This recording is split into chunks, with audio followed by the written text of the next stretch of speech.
Assalamualaikum warahmatullahi wabarakatuh.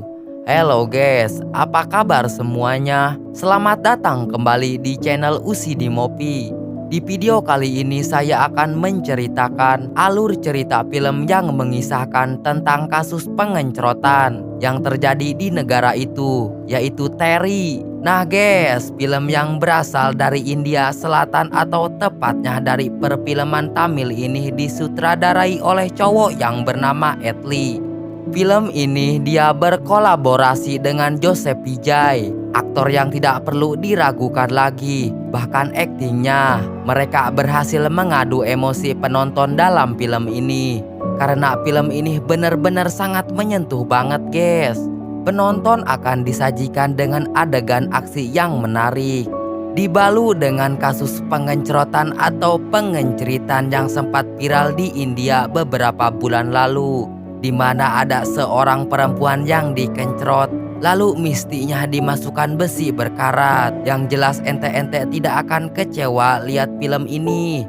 Ini adalah salah satu film terbaik Vijay. Setelah film Mersal yang juga pernah saya ceritakan kemarin guys. Oke guys, gak pakai lama-lama lagi, langsung saja ya. Ini dia alur ceritanya. Baju merah punya Mang Odong. Tonton video ini dong guys. Di awal film ini kita akan melihat kelakuan seorang ayah bernama Vijay yang selalu telat mengantar anaknya ke sekolah, yaitu Nipi. Karena hal ini, Nipi pun harus pandai-pandai memberi alasan agar dia tidak dimarahi oleh guru cantiknya, yaitu Eni. Eni yang kebingungan kenapa Nipi selalu telat, kemudian menyuruh Nipi untuk memanggil ayahnya. Setelah ketemu, Eni pun menasehati Vijay agar dia tidak telat lagi mengantar Nipi. Selain itu, si Eni ternyata ada niat lain ingin ketemu sama Vijay. Ia rupanya suka sama Vijay. Namun dia tidak menunjukkan rasa sukanya itu secara berlebihan. Ya namanya juga cewek, kalian tahu sendirilah, gengsinya tinggi banget coy. Vijay ini seorang single parent yang mempunyai toko roti cukup terkenal di daerahnya, yaitu daerah bernama Kerala, dibantu oleh temannya yang mirip kayak Ronaldinho, yaitu bernama Rajendar. Ia mengelola toko roti itu yang katanya warisan orang tuanya. Walaupun sibuk mengurus toko roti, Vijay tidak pernah lupa meluangkan waktunya untuk Nipi. Mereka berdua pun sangat akrab, saking akrabnya Nipi enggan memanggil ayah atau abi sama Vijay, melainkan memanggilnya dengan sebutan baby. Si Vijay pun demikian karena menurutnya hal ini bisa lebih mendekatkan dirinya dengan anak tersayangnya itu. Nah, pada suatu hari Nipi terkena masalah di sekolahannya lantaran dia dipukuli oleh salah satu temannya. Eni lalu menyuruh Nipi untuk memanggil Vijay dan kemudian menemuinya di pekarangan gereja yang tidak jauh dari sekolahan Nipi. Di saat yang bersamaan tiba-tiba ada sekelompok preman alias Sitaramandi yang salah satunya mengambil makanan Nipi. Spontan Nipi pun langsung marah-marah dan menyuruh preman jelek itu untuk meminta maaf. Namanya juga preman, mana mau disuruh minta maaf. Malahan dia mau menampar Nipi. Namun untungnya tangan preman itu langsung ditahan. Kalau kalian pikir yang nahan itu ayahnya Nipi, kalian salah guys. Yang nahan ternyata adalah Eni, sedangkan Vijay sendiri malah ngumpet di belakang Eni. Eni tanpa banyak bacot langsung mencabok preman itu. Dan preman itu bersama anggotanya langsung pergi dari sana. Keesokan harinya Eni menjemput Nipi di rumahnya karena dia tidak mau Nipi terlambat lagi. Namun tanpa diduga-duga motor mereka dilanggar oleh anggota preman tadi menggunakan truk. Spontan Vijay pun langsung panik, tapi untungnya mereka berdua tidak kenapa-kenapa. Eni yang tidak terima dengan hal ini tanpa sepengetahuan Vijay membuat laporan ke polisi. Sebenarnya apa yang dilakukan Eni sudah tidak benar. Namun preman yang mereka hadapi bukan preman sembarangan guys. Kelompok preman yang diketuai oleh pria bernama Agoy ini sangatlah disegani di daerah itu. Bahkan polisi pun berada di bawah kendali mereka. Karena hal ini, Vijay bersama Eni kemudian mencabut laporan itu karena dia tidak mau berurusan dengan kelompok preman itu. Saat sedang mencabut laporan, ada seorang polisi yang katanya pernah bertemu dengan Vijay. Bahkan dia mengaku pernah melatih kepolisian dengan Vijay. Vijay pun langsung menyangkalnya. Namun anehnya di sini saat Vijay mau pergi dari sana, tiba-tiba saja polisi itu menyebut nama Vijay Kumar tepat di belakangnya. Vijay kemudian nengok ke belakang, namun si polisi bilang kalau dia memanggil bawaannya. Setelah dari kantor polisi, Vijay dan Eni kemudian pulang ke rumahnya masing-masing. Belum lama sampai di rumah, Vijay dikejutkan dengan beberapa preman tadi. Mereka ingin membalas dendam kepada Vijay. Walaupun Vijay sudah mencabut laporan terhadap mereka, Vijay pun dipukuli tanpa ampun oleh mereka. Tidak peduli saat itu sedang hujan deras banget. Sementara di tempat lain, Eni yang curiga pada Vijay langsung mengetik nama Vijay Kumar di komputernya. Setelah melihat hasilnya, Eni pun sangat terkejut karena si Vijay itu ternyata adalah mantan polisi, atau lebih tepatnya dia adalah mantan wakil komisaris polisi. Eni kemudian langsung pergi ke rumahnya Vijay yang malah balik memukuli para preman tadi.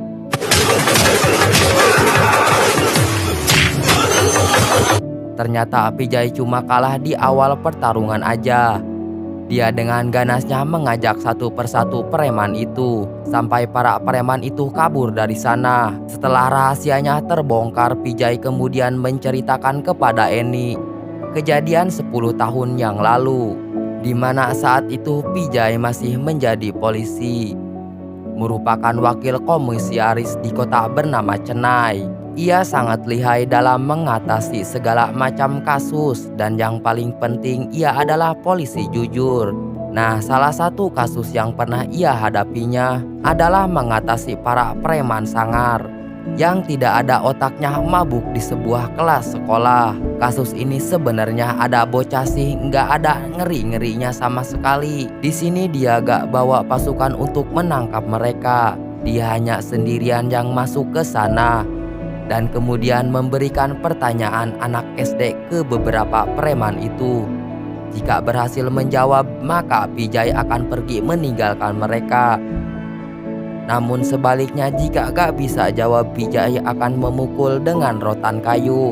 Ada 4 orang yang disuruh menjawab pertanyaan itu, namun tidak ada satupun yang bisa menjawab. Dari keempat pertanyaan itu, ada satu pertanyaan di mana disuruh mengulang lagu acak-acak nehi nehi nehi nehi cret. Seharusnya lagu itu cukup gampang kan?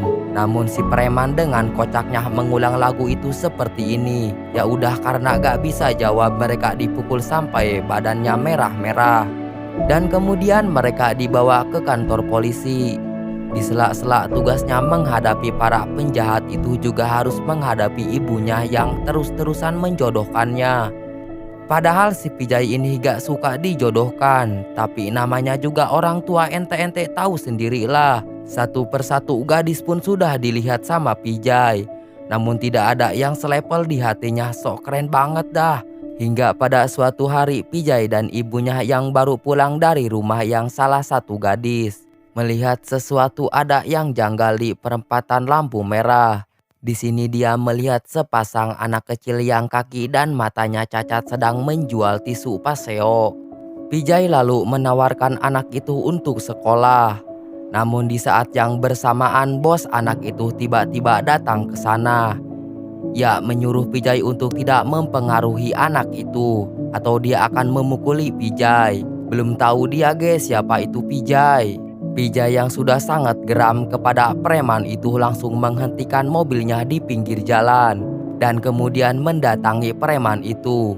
Ternyata dia gak sendirian. Di sana ada beberapa temannya yang siap menghadapi Vijay. Layaknya seperti anak muda India pada umumnya. Vijay pun langsung memukuli para preman itu di tengah jalan. tidak peduli lalu lintas sedang ramai-ramainya.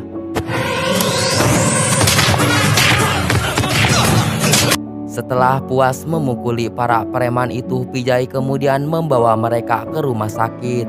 Di sini mereka ditangani oleh seorang dokter wanita yang wajahnya mirip kayak mantan majikan maksudnya, yaitu dia Mitra. Mitra yang gak tahu kalau mereka adalah preman kemudian bertanya kenapa mereka bisa mengalami luka seperti itu. Si preman pun bilang kalau mereka semua baru saja dipukuli sama polisi. Mitra yang gak tahu akan permasalahannya langsung marah-marah sama si Vijay.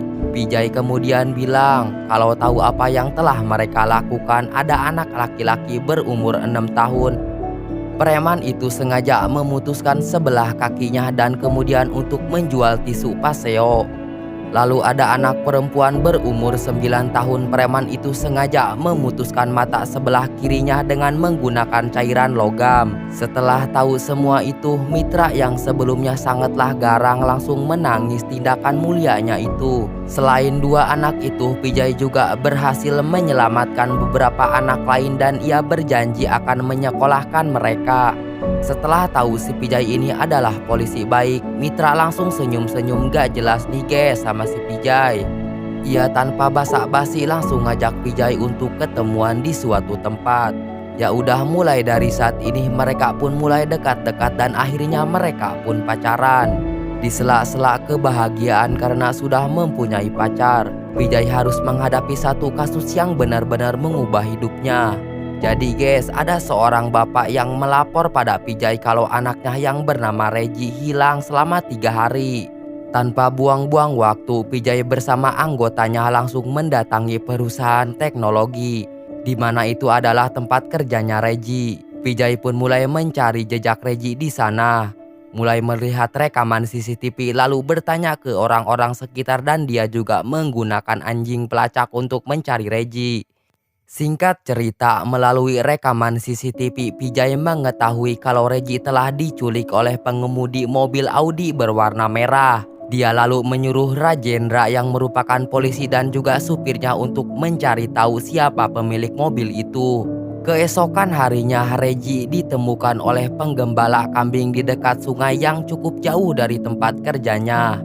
Parahnya, Reggie ditemukan dengan kondisi yang sangat memprihatinkan. Reggie kemudian dibawa ke rumah sakit dan polisi pun langsung diberitahu mengenai penemuan ini.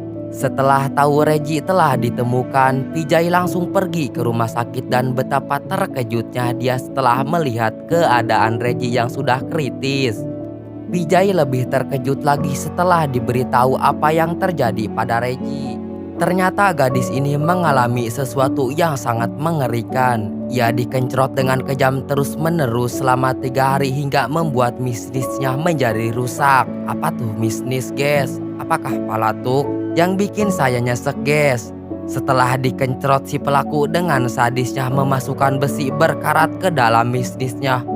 Parah banget lah. Spontan Vijay pun langsung meneteskan air mata dan kemudian dia coba untuk berbicara dengan Reggie. Di sini Reggie bilang, "Tolong suruh dokter untuk membunuh saya. Saya sudah tidak tahan lagi dengan rasa sakit ini." Tak lama setelah mengatakan itu, Reggie kemudian meninggal dunia. Semua orang yang berteriak-teriak. Setelah kematian Reggie, Vijay menyuruh Rajendra untuk membuat perintah penangkapan. Karena sudah diketahui siapa pelakunya, yaitu laki-laki bernama Aswin. 3 hari kemudian Vijay datang ke rumah pelaku yang ternyata anak seorang menteri yaitu Melay. Vijay tanpa takut langsung bertanya di mana Aswin. Namun anehnya guys, si Aswin ternyata sudah tidak pulang selama 3 hari. Melay malah menyuruh Vijay untuk mencari anaknya dan jika sudah ketemu dia boleh memproses hukum anaknya itu. Saat perjalanan pulang dari sana, Vijay menyuruh Rajendra untuk menghentikan mobil mereka di sebuah jembatan. Di sini Vijay nanya pada Rajendra, apa hukumnya yang pantas bagi seorang pengencrotan? Kata Rajendra, gue akan memukulinya sampai habis-habisan. Gue akan menghancurkan wajahnya sampai dia tidak dikenali lagi. Dan terakhir gue akan menggantungnya terbalik di bawah jembatan ini. Pijay kemudian menjawab, "Oh, seperti itu. Coba ente lihat di bawah jembatan ini ada apa di sana." Rajendra lalu melihat ke sana dan inilah yang dilihatnya. Jadi guys, tak lama setelah Reji dikubur 3 hari yang lalu, Pijay entah bagaimana berhasil menculik Aswin. Ia lalu memukulinya tanpa henti selama 3 hari. Lalu merusak wajahnya dengan besi, kemudian mencincang-cincang terongnya dan terakhir menggantungnya terbalik di jembatan itu. Intinya guys, Pijay menyiksa Aswin dengan sangat brutal sama seperti yang dilakukan Aswin pada Reji. Tak lama kemudian Melay beserta anggotanya datang ke sana dan ia pun sangat terkejut setelah melihat Aswin telah mati. Ia kemudian lebih terkejut lagi setelah diberitahu kalau terongnya si Aswin telah dicincang sebelum dibunuh. Melay lalu bertanya pada Pijay, "Kira-kira siapa orang yang tega melakukan ini?" Kata Pijay, "Itu bisa siapa saja, Pak. Mungkin masyarakat bisa, mungkin jurnalis yang ada di sini, mungkin juga anggota keluarga Anda sendiri, atau mungkin juga adalah seorang polisi yang bernama Pijay Khomar." Sontak Melay pun hanya bisa terbengong tidak percaya. Setelah menyelesaikan kasus yang menyedihkan itu, kita sekarang akan melihat kebahagiaan yang dirasakan Pijay dan juga Mitra. Mereka melangsungkan pernikahan yang meriah banget, disaksikan oleh keluarga dan juga teman-temannya. Kebahagiaan mereka pun semakin lengkap guys, karena 1 tahun kemudian Mitra melahirkan anak perempuan yang sangat cantik, yaitu Nipi tadi. Hari-hari mereka pun diselimuti kesenangan dan juga keceriaan karena mereka sekarang sudah menjadi keluarga yang lengkap. Sayangnya guys, kebahagiaan mereka hanya sesaat saja karena 1 tahun kemudian keluarga Pijay diserang oleh Melay, lalu adiknya yang bernama Ratnam, kemudian polisi korup bernama Karikalan, dan kemudian 2 orang bodyguard Melay. Dalam peristiwa penyerangan ini, Pijay harus kehilangan Mitra dan juga ibunya. Sementara dia bersama Nipi berhasil selamat sesaat sebelum rumah mereka meledak karena ulah dari anak buahnya Melay. Sedihnya guys, demi sebuah keadilan Pijay harus rela kehilangan orang-orang yang dicintainya. Setelah peristiwa menyedihkan itu, Pijay langsung berhenti menjadi polisi dan memboniti kekera Laini di sini selama 5 tahun. Dia menyamar sebagai pria bernama Pijay agar dia bisa membesarkan anaknya dengan tenang. Dia juga menghindari orang-orang yang ingin mencari masalah agar keberadaan dirinya tidak diketemukan oleh Melay. Setelah mendengar cerita itu, Eni pun langsung meneteskan air mata karena dia tidak menyangka masa lalu Pijay sangatlah kelam. Nasin kemudian berpindah ke Pijay di mana dia sedang bertemu dengan ketua para preman yang menyerangnya tadi, yaitu Cita. Di sini Pijay meminta maaf karena sudah memukul anggotanya dan berharap masalah di antara mereka selesai sampai di sini. Cita memang memaafkannya, namun dia sangat curiga dengan Pijay. Cita lalu menyuruh anggotanya memfoto Pijay agar bisa mencari tahu siapa sebenarnya orang tersebut. Keesokan harinya Pijay mengantar Nipi ke bus sekolahnya karena dia bersama teman-temannya akan berangkat tugas luar sekolah. Benarnya Pijay sangat berat untuk melepas anak kesayangannya itu karena selama ini mereka tidak pernah berpisah. Namun karena ini berkaitan dengan sekolah, dia pun rela membiarkan Nipi pergi. Baru saja beberapa meter bus itu jalan, Pijay tiba-tiba saja ditelepon oleh seseorang yang tidak lain tidak bukan adalah Melay. Sontak Pijay pun langsung terkejut karena dia gak nyangka Melay bisa menemukannya. Ia kemudian lebih terkejut lagi setelah melihat bus anaknya terjatuh di jembatan yang ternyata supirnya orang suruhan si Melay. Untungnya guys, kejadian ini tidak menimbulkan korban jiwa alias semua anak yang ada di bus itu berhasil diselamatkan. Nah, setelah kejadian ini Pijay tidak punya pilihan lain selain kembali ke Chennai dan kemudian menghabisi orang-orang yang telah membunuh keluarganya. Orang pertama yang menjadi korban adalah si polisi korup Karikala yang digantung terbalik di kantornya sendiri. Lalu korban kedua adalah adiknya Melay, yaitu Ratnam, yang dijatuhkan dari lantai atas sebuah bangunan. Sekarang yang tersisa tinggal Melay dan 2 orang bodyguardnya. Bodyguard Melay yang badannya besar-besar dibunuh Pijay dengan cara dipukuli menggunakan besi dan juga kepalanya dihantam besi. Sementara si Melay sendiri modar kurang asiknya guys. Dia cuma digantung terbalik sama seperti Karikala tadi. Akibat kejadian pembunuhan ini, warga kota Chennai pun menjadi geger karena yang meninggal itu orang-orang berpengaruh di kota itu. Untuk menenangkan para warga, komisaris polisi yang bernama Cakar kemudian melakukan jumpa fan dengan banyak wartawan. Di sini dia mengatakan kali dirinya akan menangkap pembunuh dalam waktu 48 jam. Salah satu wartawan ada yang nanya, "Pak, ada rumor nih yang mengatakan kalau pembunuhan itu dilakukan oleh Pijay Kumar." Si Cakar menjawab, "Apakah kau sudah gila? Pijay Kumar kan sudah meninggal 4 tahun yang lalu." Setelah itu Cakar kemudian kembali ke ruangan dan tanpa disangka-sangka guys, di sini dia sudah ditunggu sama si Pijay. Kalian pasti bingung kan apa yang sedang terjadi, padahal baru saja si Cakar bilang kalau Pijay sudah mati 4 tahun lalu. Jadi guys, Cakar ini adalah polisi jujur sama kayak Pijay. Setelah kematian Mitra dan ibunya 4 tahun lalu, Pijay memberitahu Cakar kalau pembunuh keluarganya adalah Melay beserta anak-anaknya tadi. Karena si Melay ini adalah menteri, jadi sulit yang namanya hukum bisa menyentuh dirinya alias kebal hukum. Biarpun saat itu Melay dan anteknya ditangkap percuma saja karena ujung-ujungnya mereka akan bebas.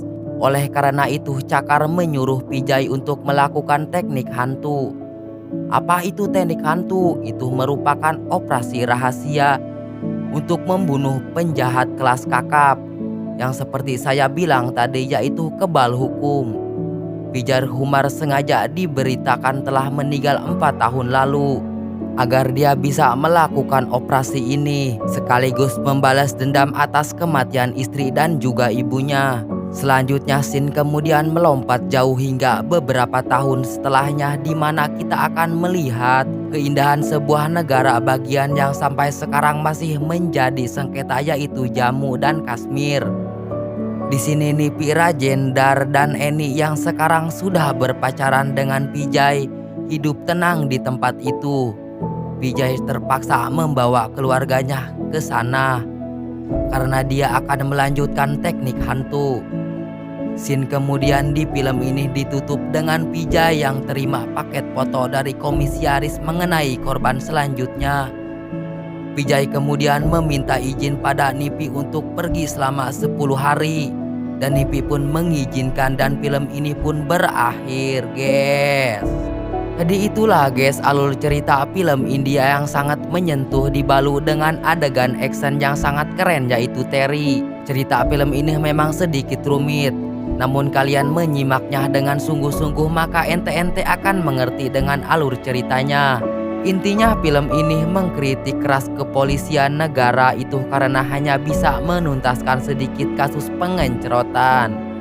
Padahal guys, menurut sumber yang saya baca, di India itu setiap tahunnya ada puluhan ribu kasus pengencrotan. Karena hal ini India pun menjadi salah satu negara berbahaya untuk perempuan dan pastinya ini adalah sebuah aib untuk negara itu. Oke guys, sampai di sini dulu filmnya dan sampai jumpa lagi di video selanjutnya.